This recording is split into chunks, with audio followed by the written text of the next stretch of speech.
дар толори истиқболбари шаҳри душанбе маросими ҷоизаспории лигаи ҷавонони тоҷикистон пешсаф миёни футболбозони то 18 сола баргузор гардид.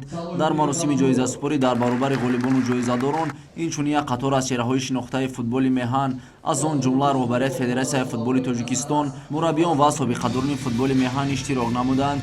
ин сол дар лигаи ҷавонони тоҷикистон пешсаф миёни футболбозони то 18 сола 10 даста аз саросари ҷумҳурӣ барои унвони қаҳрамонӣ мубориза бурданд. аз ҷониби лигаи футболи кӯдакону наврасони федератсияи футболи тоҷикистон як қатор аз дастаҳо ва бозингарон бо ҷоизаҳои инфиродӣ қадрдонӣ шуданд. аз он ҷумла дастаи кимиёи шаҳри Исфара бо ҷоизаи ферплей қадрдонӣ шуд. миқдод розиқов аз ҳайати дастаи мактаби варзишии шаҳри Кӯлоб бо ҷоизаи беҳтарин бозингари даста қадрдонӣ шуд. ин сол дар лигаи пешсаф миёни футболбозони то 18 сола Юсуф Абдуллоев, сармураббии дастаи ваҳдати шаҳри Ваҳдат, беҳтарин мураббӣ дониста шуд.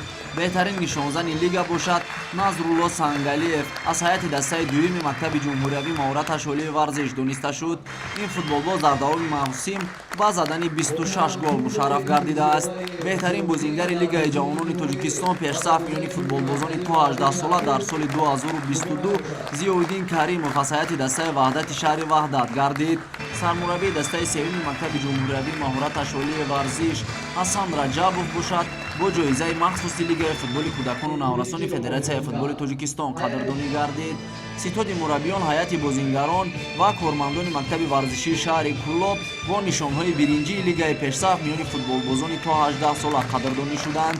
лозим ба ёдоварист, ки дастаи мактаби варзишии шаҳри Кӯлоб дар 18 вохӯрӣ соҳиби 35 имтиёз гардида мақоми сеюмро касб кард.